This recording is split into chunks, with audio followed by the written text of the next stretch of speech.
Hi, my name is Adrian Murage and I am in the Hackership, that is HackerNoon's internship program. I work as a podcast intern. That means that if you listen to our podcast or watch our podcast, my hands have been there. And working at HackerNoon has been amazing. So if you're interested in working at HackerNoon, go over to careers.hackernoon.com and check out all our open positions. We're waiting for you. But for now, let's go over to the episode. Bye. Hello, hackers. Welcome back for another episode of the HackerNoon Podcast. It's me, your best friend and host, Amy Tom, and this time I am podcasting from the Netherlands, aka my new home. I have moved abroad and I am living my best European life on the other side of the pond, and it is great. Very happy to be here, very happy to be living the remote work dream. And I would love to get into that a little bit more with none other than the Michael Brooks, who is the founder and CEO of goLance.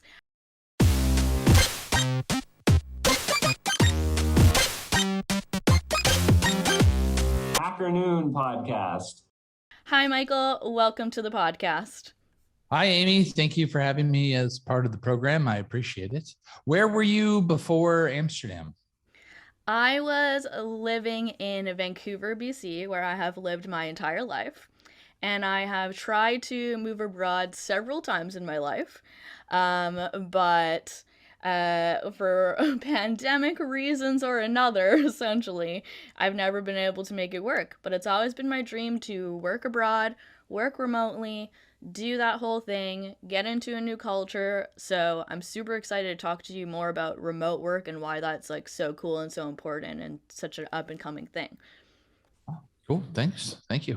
Glad Cool, to be here. cool. So tell me a little bit more about your company, goLance. Okay. So goLance, we're a freelance marketplace. We help connect clients to freelancers around the world to make magic happen. You know, hiring developers, hackers, not real hackers, good ethical hackers, but all types of freelance workers. We don't really pigeonhole ourselves into one niche for one thing over the other.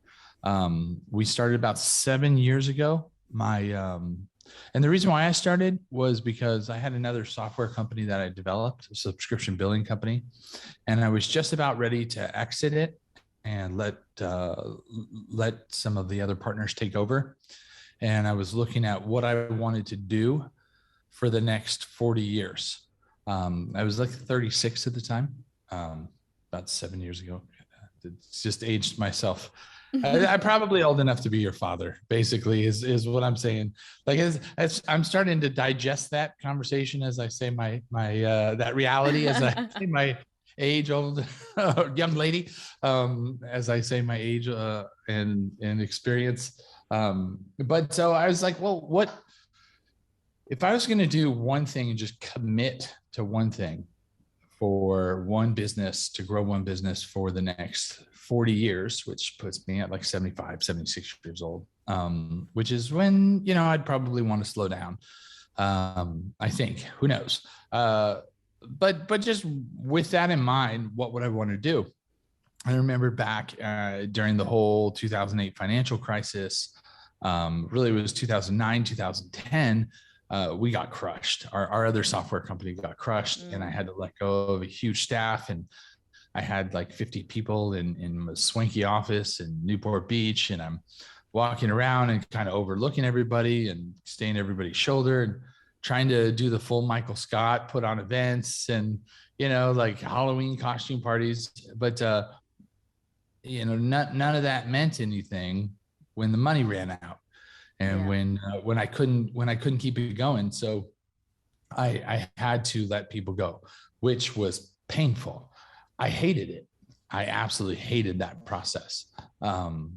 And it's just a terrible, it was just a very, very dark time and very troubling time. And I was about to walk away from the company also. And I had built up this beautiful ongoing concern. And I'm going, oh man, I can't even continue to support this business because I don't know how I will.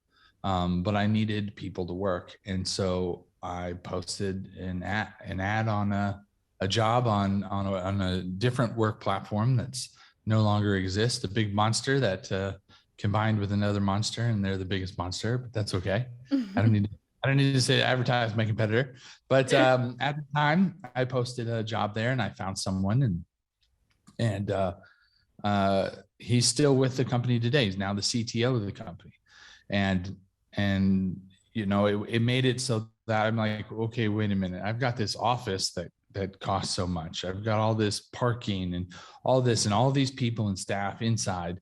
And it was a challenging time. Not just hated letting good people go, but there was also a lot of pressure being in the office every day to continue with to compensation pressure and just pressure from the people around me that I tried to meet, and I tried to have that environment, but it just didn't work. And maybe it was me, maybe it was my personality, but once I found someone offshore or remote, and I was like, okay, well, let's just get rid of all these costs. I can afford this guy.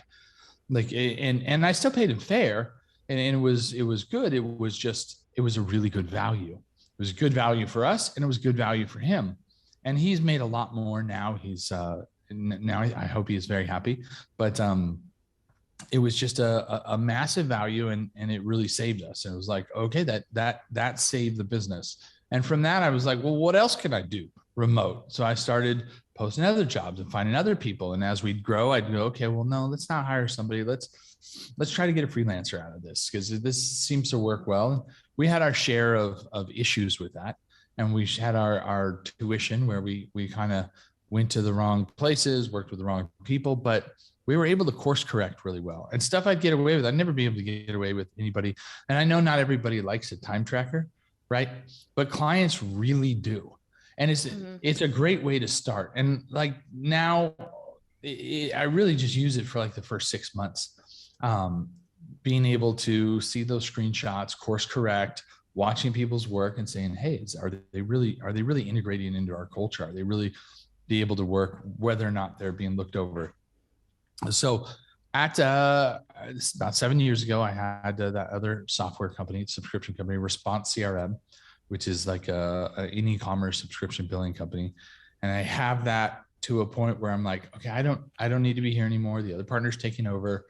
What do I want to do for 40 years? And I was like, you know what? I really love how freelancing saved my business.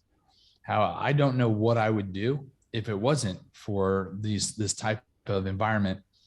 I want to do this, but I want to commit. And I knew I had my idea of what the problems were with now our industry counterparts and where they were failing.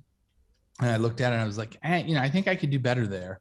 But it's not something you can just pop up a marketplace, right? Yeah. There's banking, there's billing, there's all types of massive issues and complexities.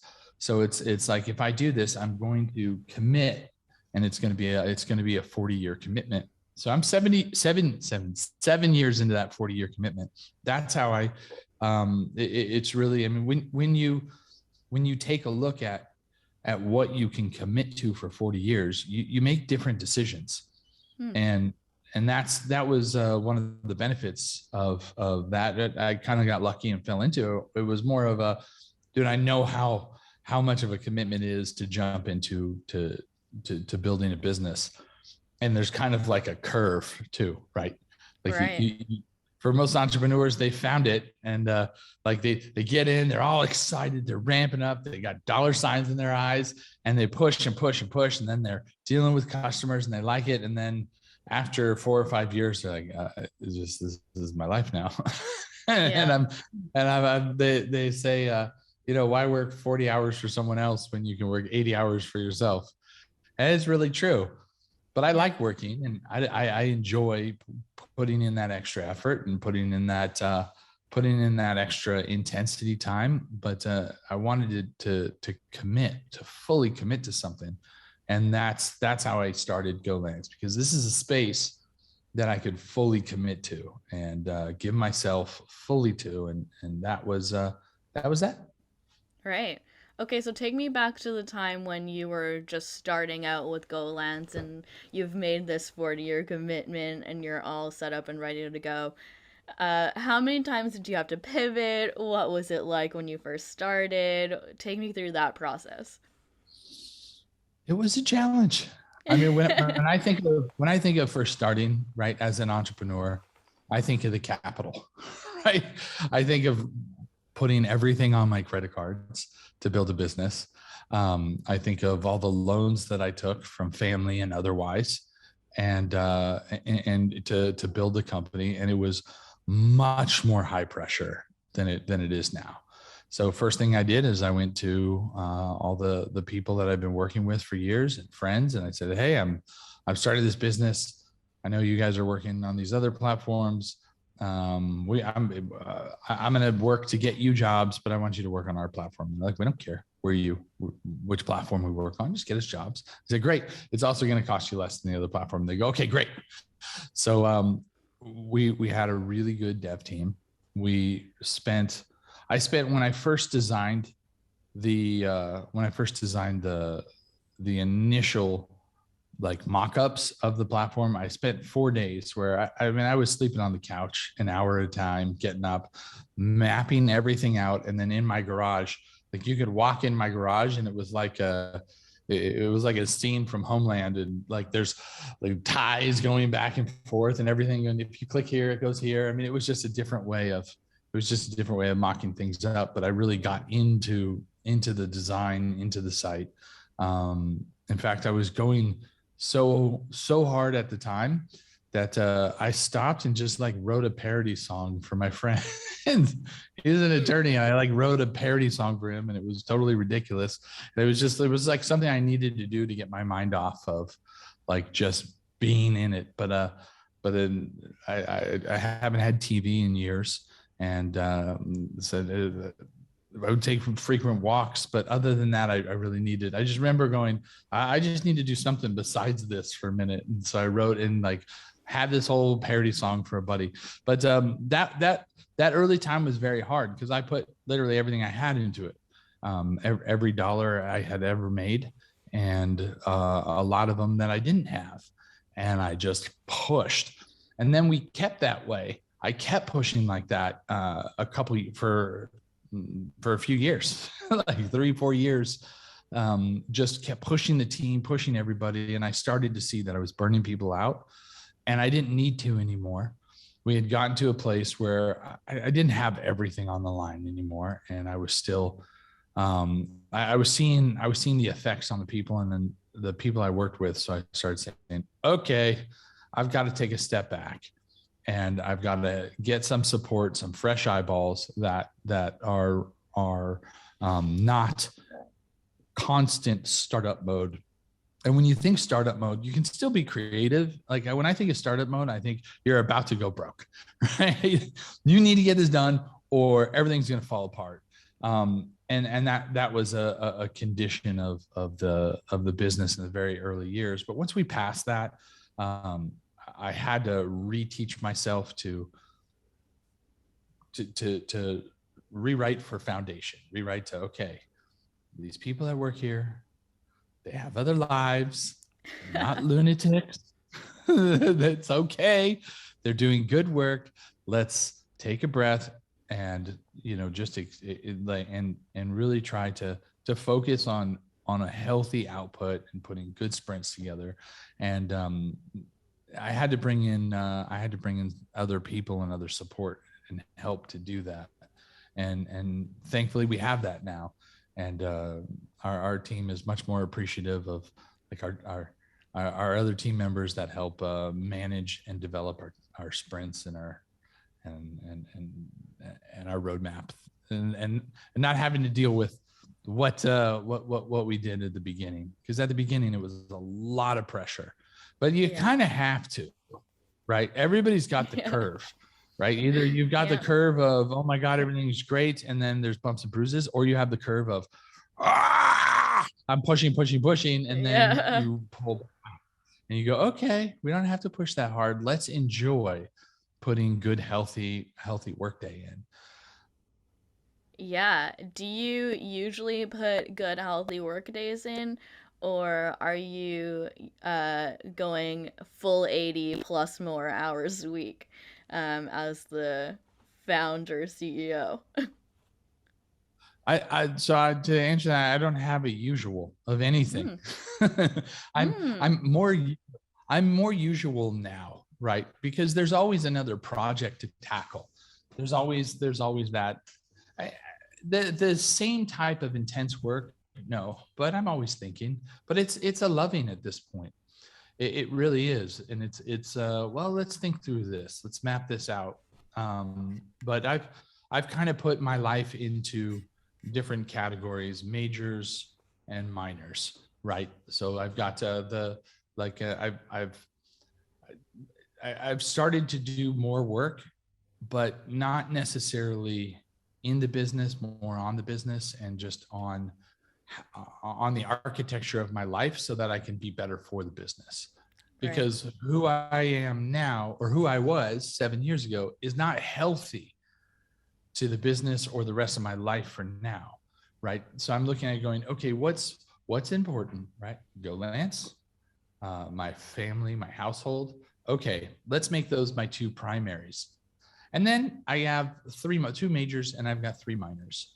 And I put the minors are other little projects within goLance itself. Hmm. That's and so I've got two projects within goLance that I'm working on that are my minors, and then my health is one of my minors. Maybe the health should be a major right now. I look at Right. it, I'm in pretty decent shape. I got the Peloton going, so but you can't really have two. You can't have more than two major things that you're working on, Right. and then three minor things that you're working on. At Okay, least I for like me. that. Mm-hmm. That's a result of business coaching. That is when things took a massive turn for the better. When I started to seek actual, not mentorship. I don't really like that word, but real, genuine business coaching. That's when everything really started to turn, and I've been able to take the chaos, instead of just constantly working and moving and pushing things forward and dealing with issues, being able to really hone and focus. And I've never done it before, ever. I've done Mm-hmm. courses and like life development courses. I found those and I've gone back and coached in those, but never specifically, okay, let me deal with organizing and fine tuning my business life. And I've got one of the best coaches in the world, and I have a call with him once a month. It's actually Hmm. Jarek Robbins. He's a famous business coach. He's Tony Robbins' son, so his dad's really Oh, famous. okay. Yes, yes, yes. All right. But Cool, cool. that's who kind of developed this mentality, this roadmap for me. And I will say, as an entrepreneur, sometimes we don't have people to report to. You know, you just go to work, unless you're raising capital and you're getting VC money and you have like, like the investors going, here's these numbers you have to hit, and you go back and report, which is really nice, right? You know what you need to do. I mean, waking up, and there's a lot of entrepreneurs out there that wake up and they go, I don't know what to do. And sometimes it becomes paralyzing. It's a paralyzing feeling going, what do I do next? How do I make this next decision? And being able to find somebody in that category of your life, just saying, dude, I need somebody who I can trust, that I can ask and bounce these ideas off of, who can help me, ask me the right questions to get to the right answers. That Right. is paramount. Mm-hmm. For sure. Definitely. I wanted to ask you about going back to the number of hours you work a week, kind of the idea of the fact that because you are the founder and CEO, nobody is going to work as hard as you. No one is going to care about your business as much as you do. So, especially with a remote team, how do you keep all of your people engaged in the dream and continuing working and motivated when you might not be able to see them physically in person? So I would have to disagree with the premise. And Oh. it's not something and that's based out of wisdom, based out of experience, not wisdom. I thought that to be true, right? Nobody's going to care about it like I do, but it's not true. It's not true. We've been blessed with amazing people that care just as much as I do, and sometimes I've seen them care more. And watching other people take on these roles and step in and really jump in and take care of business in a way that it recently became very apparent to me recently when I got pneumonia in November. And pneumonia, and I think COVID, I don't know. I was at home and everybody said it was COVID, but I was like, death, I couldn't stand in the shower for more than 3 minutes. Like I felt like I lost like 20 pounds, which was nice. So. All right. Okay. There's always a silver lining. But being able to be that sick where I could do just minor, like basic check-ins, could barely keep my eyes open, making sure that the health of the business was okay, doing the absolute bare minimum that I needed to do. And then watching the business grow better than whether or not I was there was a little humbling. And it was I came out of that sickness and feeling like, well, okay, like I feel like, you're so close, you do care, right? It's like saying nobody will care about your child as much as you do, right? And to a degree that's true, but children get married and they have kids and then their kids love them. Yeah. So Okay. it's like this is the type of, these things happen. And then like there's one way to look at remote businesses and freelancers. It's how well do you share the appreciation, right? And that's that can be in many ways. That can be in public accolades, right, which are huge. But it can be in bonuses.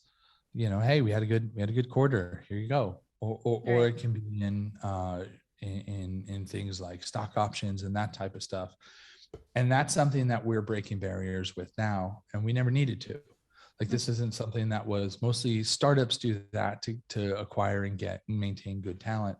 Now we are actively taking a role and actively developing an option plan for our freelancers that live everywhere in the world, right? People in Belarus that, if we have an event that is like a liquidity event or a public or a public event or whatever, they get to share in that, and that's huge. That's a huge benefit, and they see it, but I don't see them. It's not affecting their work at all. But it's more of an appreciation of saying, hey, this is part of the culture. And I guess that's the word I was looking for. And it's something we focus on. How do you get somebody to care as much as you do? Care about them, right? Care about the people that you're working with, and they'll care, and they'll care about the work they do. There's the old I think Teddy Roosevelt said, people don't care how much you know until they know how much you care. And there's things that we've been able to do. We've been able to help people and support people in ways. And I spent a lot of time with my daughter. She's 11. She's very business interested. And I said, look, you always have to take care of the people that take care of you. And that translates in family as well as business. Yeah. So it's, if you care about the people that you work with and they understand that and they appreciate that, they'll care about the work they do. Yeah, definitely. So regular listeners of the podcast will maybe know that HackerNoon is a fully remote company. We have people all over the world, and so I'm so lucky to work with people from many different countries. But something you said about having someone from Belarus struck something with me in the thought that, do you think that when you go to hire freelancers, especially people from wherever that there's ever too much of a mishmash of culture, or do you think that we are, or do you buy more into the idea of the more diversity you have, the better for your team?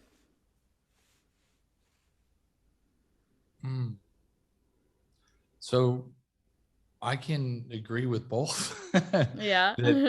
that there is definitely a mishmash of culture, but it all comes down to respect, right? Yeah. And openness, and but I've seen certain cultures in certain parts of the world that are very passion driven, and just be respectful of that. And then I've seen cultures that are very logical and methodical driven, and you're respectful of that. So I'm a big fan that I find that if you can tap into diversity of ideas, right? Mm-hmm. Diversity of ideas typically come with diversity of people, Mm-hmm. because you can tap into that really entrepreneurial mindset of the people you work with, even the freelancers you work with. Like it's a very entrepreneurial venture to be a freelancer. So like it's a solopreneur or what have you, but yeah, often there's an insight that if you're open to it and respectful of the culture, you can draw out, and it'll give you an advantage. It'll help you develop and help you grow. It can, yeah. So I'm agreeing with both. There is Yeah. challenges with that because people sometimes from different cultures get offended by different things. Mm-hmm.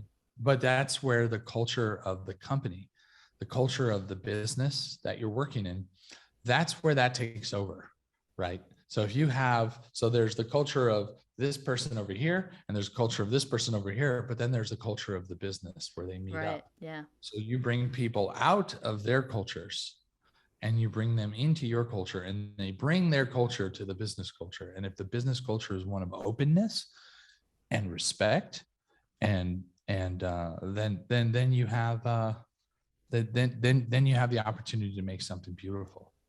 Yeah. And I think it really is beautiful. I'm just thinking of a time that comes to mind when working with people, somebody who was from Eastern Europe, and I'm from Canada, and so those cultures are very different, and it's like the bluntness, the Eastern Europeanness of it, like the way they communicate. I love it. I love it so much because I know that it's that culture difference, so I'm not offended, and I rely on, like you said, that culture of the company where we don't take ourselves so seriously and everything is kind of fun and a little bit of a joke. And that, I think it's so funny because it's just very different to what I'm used to. So I love that, definitely. So when you hire different people from different places, and maybe this has to do with goLance, and you can let me know a little bit more about this, but how do you navigate the rules and regulations from like different countries when you're just trying to find the best talent regardless of their location? The rules and regulations to hiring freelancers. Of like paying people, I guess. Yeah, so payment flexibility is one of our at goLance, one of our biggest strong suits. There's things like that and things that you have to deal with, and you bend to the compliances of each region. We categorize everybody as a freelancer, so it's not like they're full-time employees in these regions. So we have a little bit more flexibility there. So we find it pretty easy to navigate that, and honestly, it's just the least fun thing that I have to deal with. So I just hired somebody to deal with it. And I go, here, yeah, okay, who loves that type of stuff? And I mean, I think that he may be. And I've asked him, I was like, what's wrong with you? Why would you like this? Why would you choose this job? Did somebody hurt you as a child? Because like, no, I love getting through these little compliance issues and figuring this out and being able to, okay, great, cool. I never want to have to ever do that. So Yes. Maybe this love it, just value goes to it. show that there really is a perfect person for the job somewhere out there. You just have to go find them. But there's somebody for everybody. Maybe there's somebody for every job. Yeah, maybe. Okay, cool. So when it was 2008 and you're going through the financial crisis and you and you're working on your companies, um, and this need for greater work flexibility arises. And then we fast forward to 2022 and another need for greater work flexibility arises. What did that look like for you? Well, the whole pandemic has been very upsetting for me. I mean, our revenues grew, everything grew, but I liked having that competitive edge. For me, I was constantly selling, hey, here's the value of remote work. Here's the power of what you can do with it. Mm. And now everybody knows about it. And it's like, they're like, yeah, no, we're doing it. And I'm like, well, all right. Like I felt special. I felt like I had something and it was exciting. People are like, Yeah. really? You don't have any employees? You just work all remote? I'm like, yeah, everybody works remote. Everybody's a freelancer. Everybody clocks in, clocks out whenever they want to. That's how it works. Or, and that was like something special. So it's, now everybody does it. Now it's like it's old hat. Well, Uh, okay, everybody's doing it, but not everybody's doing it well, for sure. So you still have a leg up. Okay, well then that goes to culture. So that's what Mhm. I wrote. I wrote my third book about, which is Remote It, Winning with Freelancing, and it's almost entirely about culture and how you create a remote work culture. I mean, it is tough, right? Throwing a job to the other side of the world and saying, please do the good work, right? Please don't just Yeah. cheat me.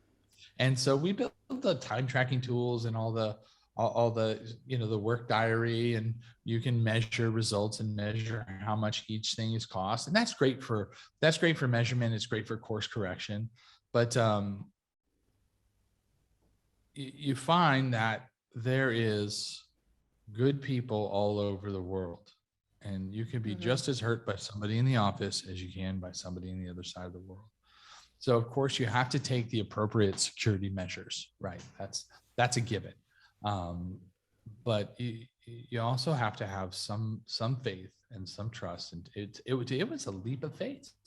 I mean, I had a subscription billing company, and I'm hiring a guy 5 hours outside of Moscow, and I'm going, anything we're PCI compliant, and like, oh, they have PCI compliance in Russia. Oh, okay.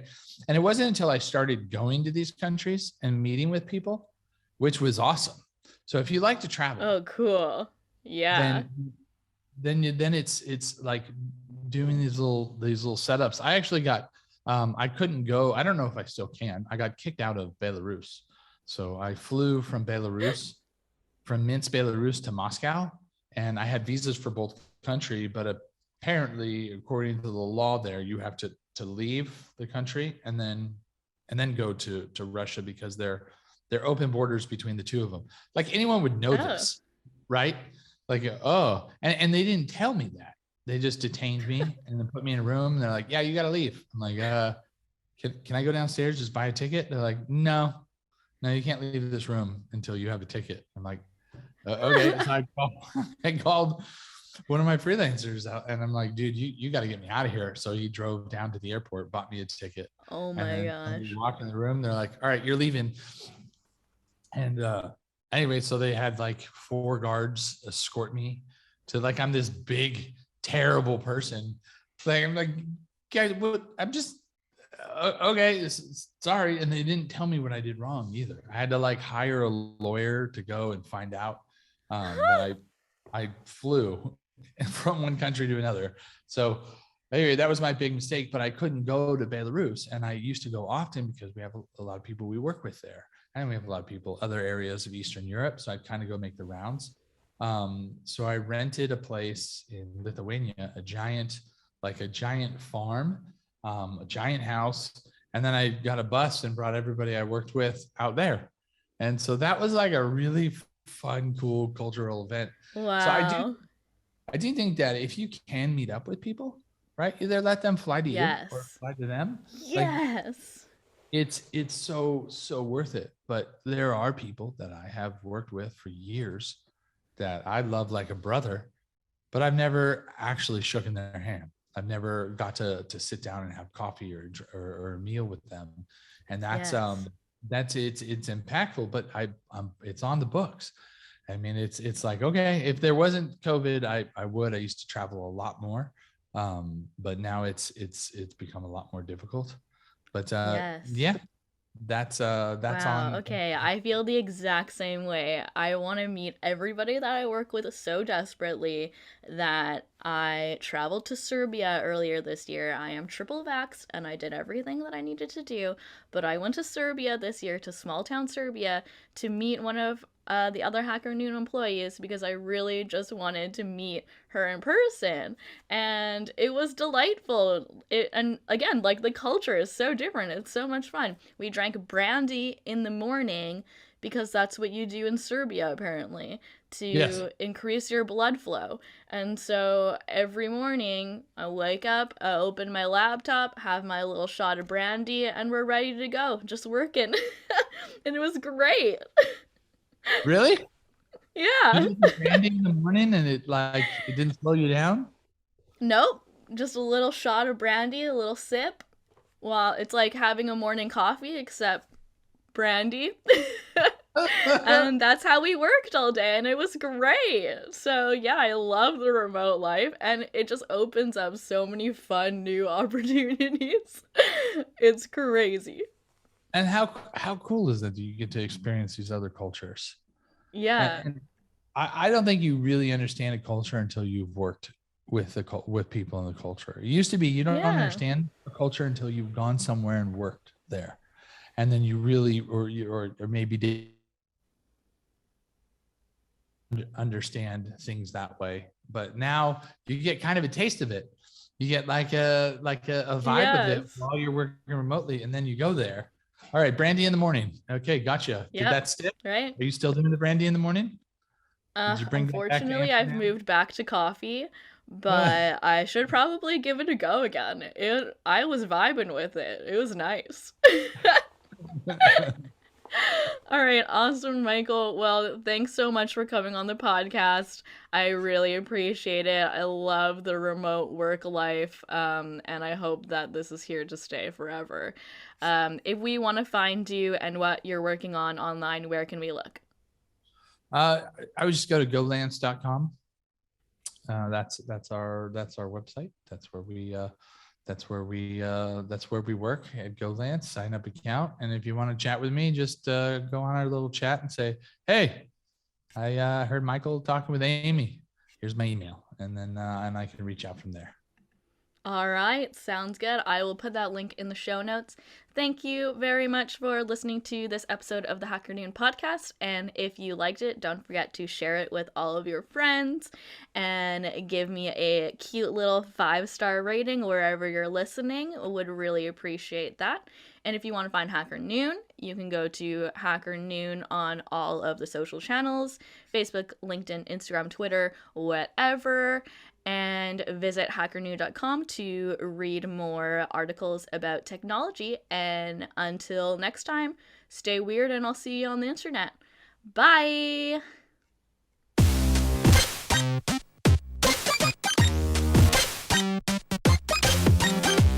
HackerNoon Podcast.